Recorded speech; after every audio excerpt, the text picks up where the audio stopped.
Bonjour, alors aujourd'hui on va voir le critère de diagonalisabilité de Clares. C'est un critère de diagonalisabilité qui va porter sur la façon dont A commute avec le reste des matrices. Alors on va regarder ça de plus près. Alors le résultat est assez curieux, est assez intriguant. 2, surtout ça fait un très bon développement euh, qui est à cheval entre la réduction et les formes quadratiques. Il est très agréable à présenter. On a des étoiles dans les yeux à chaque fois qu'on avance dans la preuve. Et bon, c'est assez agréable à partager. Bon, allons-y. D'abord, le théorème. Qu'est-ce qu'il dit? Il dit que si A est une matrice carrée, sur un corps quelconque, et donc on introduit la commutation en A, donc c'est un endomorphisme de l'espace vectoriel des matrices carrées, qui a une matrice X associée à X moins XA. Bon, alors, donc c'est bien un endomorphisme, d'accord, c'est linéaire en X. Eh bien, on a l'équivalence entre A est diagonalisable et le fait que le noyau de cet endomorphisme est égal au noyau de l'endomorphisme au carré. Essayons dans un premier temps de comprendre cette condition qui peut paraître un peu curieuse. Bon, diagonalisabilité, ça on connaît, mais ça veut dire quoi?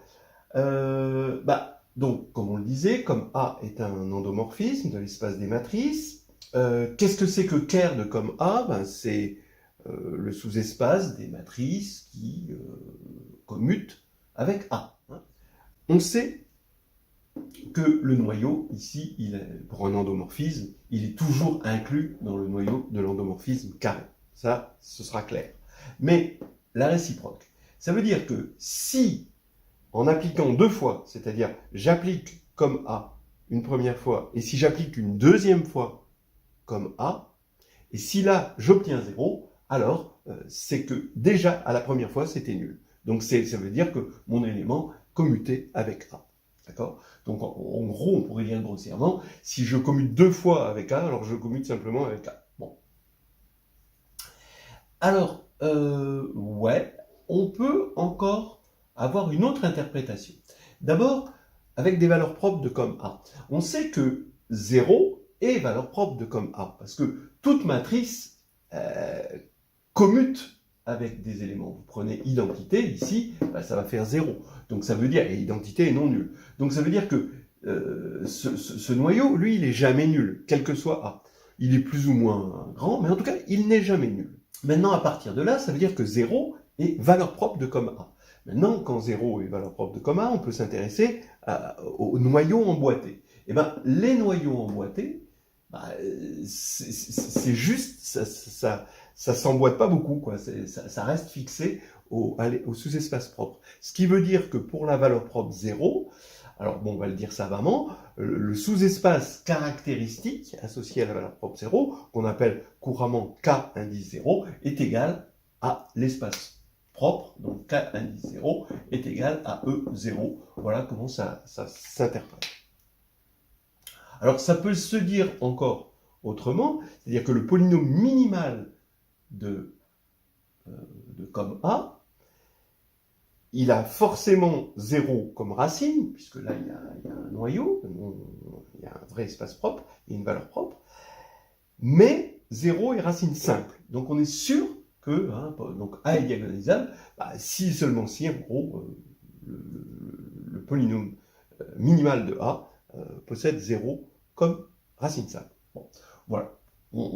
C'est des commentaires comme ça, en regardant ce théorème, mais on ne va pas s'en servir pour la preuve. Alors regardez la preuve, d'abord je vais commencer par l'implication. Déjà l'implication, en fait c'est la réciproque qui est la plus jolie, mais déjà l'implication, on marche sur du marbre. Alors regardez, A diagonalisable, ça veut dire que, donc je vais vous montrer que ça implique ça, donc P de A égale 0, donc on a un polynôme scindé simple qui annule A. Bon, très bien. Maintenant, je vais décomposer comme A en deux, en la somme, finalement, ou la différence de deux endomorphismes, un endomorphisme de multiplication à gauche et un endomorphisme de multiplication à droite.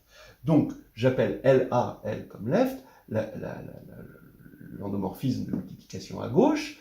Donc ça, LA de X, c'est AX, c'est bien un endomorphisme de l'espace des matrices.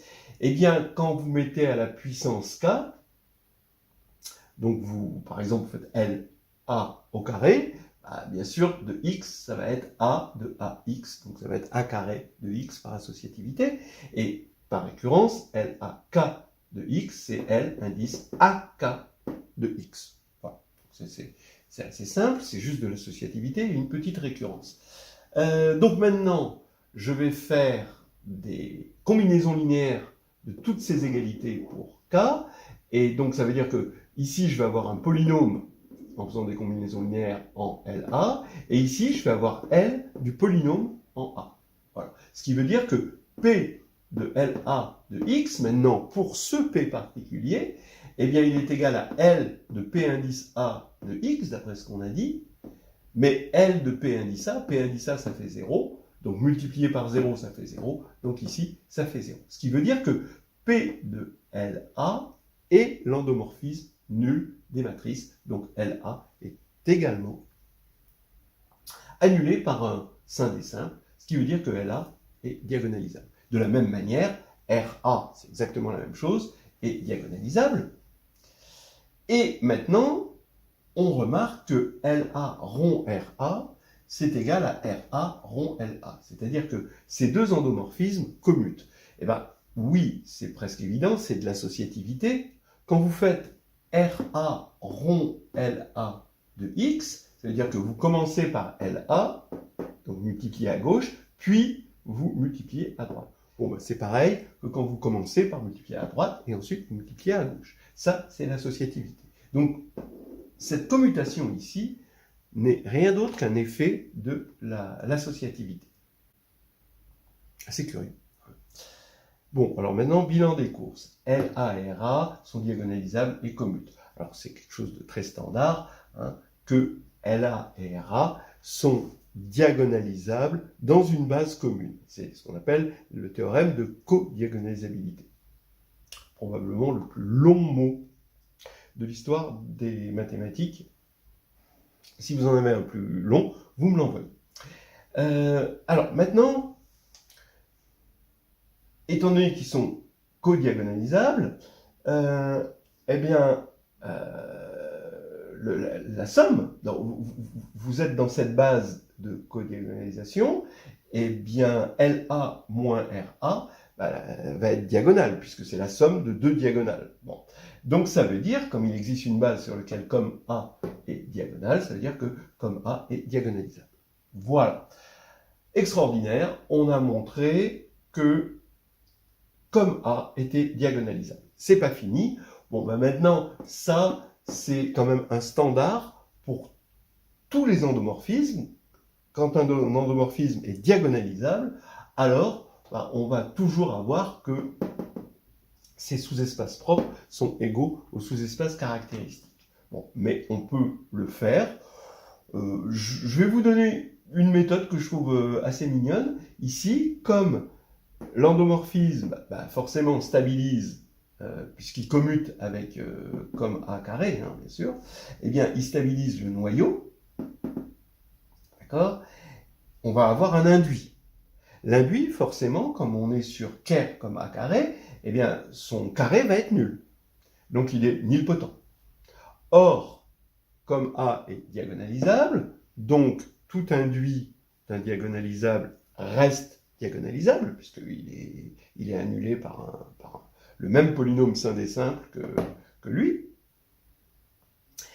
Ça veut dire que comme A, son induit, il est à la fois diagonalisable, puisqu'il vient de là, et nilpotent, parce qu'il est là. Mais diagonalisable et nilpotent, ça veut dire nul.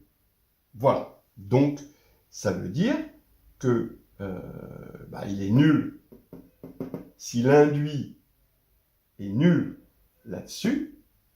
Ça veut dire que comme A est nul là-dessus, c'est que ça, c'est le noyau, puisqu'il n'y a que sur le noyau que ça, c'est nul. Voilà. Donc ça veut dire qu'on a l'inclusion ici, et l'inclusion inverse, on en a déjà parlé, elle est claire. Donc voilà l'égalité ici qui est démontrée, et maintenant on va regarder la réciproque. Alors déjà, cette partie-là est jolie, autant l'autre partie, elle est magnifique. Entre parenthèses, c'est dans Carnet de voyage en algébrie. Autant-promo.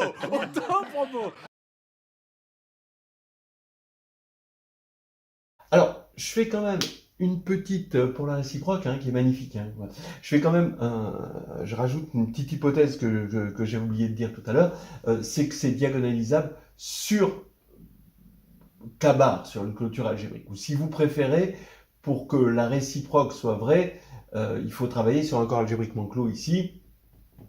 Donc, dans Carnet de voyage en algébrie, on le fait sur C. Voilà.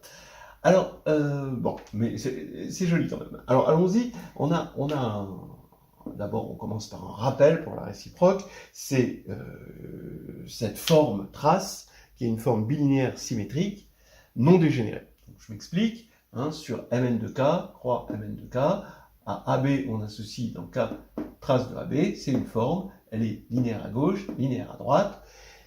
Elle est symétrique parce que trace de AB c'est égal à trace de BA, et c'est un grand classique qu'il faut savoir, dont on a assez souvent parlé sur la chaîne, que cette forme est non dégénérée. D'ailleurs, c'est prouvé dans le carnet de voyage en algébrie, au tout début pratiquement, dans la dualité.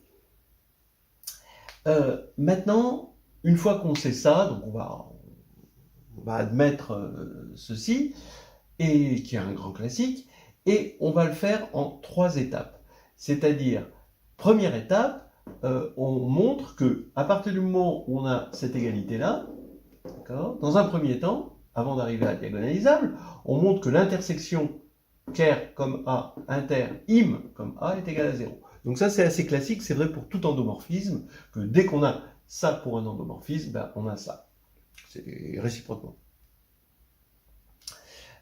Allons-y, ben, on prend Y dans le im, donc il est sous la forme comme A de X, et on va supposer qu'il est aussi dans le ker, donc comme A de Y égale 0, ça nous fait comme A carré de X égale 0, donc X appartient au ker de comme A carré, donc il appartient à ker de comme A, et du coup ça veut dire que comme A de X égale 0, mais ça c'était Y, donc Y est bien nul. Donc on a démontré qu'on a ça égal à ça. Très bien. Maintenant, deuxième étape. L'orthogonale pour cette forme, d'accord, parce que là on est dans l'espace des matrices, donc il y a cette forme, donc l'orthogonale est égale, de ker de comme A, est égale à im de comme A. Ça veut dire en gros que les sous-espaces ker comme A et ker comme A orthogonales sont en somme directe. Ce qui n'est pas clair a priori, hein, pour une forme quadratique sur R définie positive, ça marche. Mais en général, c'est pas clair du tout. Mais là, on va voir que c'est vrai, et c'est ça qui est important. Donc pourquoi ça, c'est égal à ça? Alors regardez la dimension d'abord. Bah, la dimension, d'après la formule du rang et la formule de l'orthogonale, parce que la forme est non dégénérée, eh bien, on a égalité des dimensions, ce qui fait qu'on va prouver juste une inclusion. À laquelle, bah, toujours la même, il faut prouver im, parce que c'est très facile de pratiquer un im, on a sa forme générale, est inclus là-dedans. Alors, bon, donc on va juste montrer ça, et par l'égalité des dimensions, ça suffira. Donc je vais prendre un y dans im de comme A, donc il est sous la forme ax moins xa, et maintenant je vais prendre un z dans ce ker, c'est-à-dire z commute avec A. Et je veux montrer que y et z sont orthogonaux, c'est-à-dire que trace de yz est égale à 0. Bon, ben c'est tout droit pratiquement. Trace de yz, c'est trace de axz moins xaz, d'après ça. Et maintenant, on va utiliser le fait que z commute avec A. On va faire passer z de l'autre côté. On utilise la linéarité de la trace. Donc on va avoir trace de axz moins trace de x. Et au lieu de az, je vais mettre za, puisque c'est égal. Voilà. Et on sait que comme trace de AB c'est égal à trace de BA, ici, je peux passer le A ici, d'accord? Et ça va faire trace de xza, exactement comme ici, donc ça fait 0. Voilà. Instructif, hein, quand même, instructif. Donc, on a bien ceci. Maintenant, c'est là que je me sers du fait que je suis sur C ou sur un corps algébriquement clos. Je vais appliquer Dunford.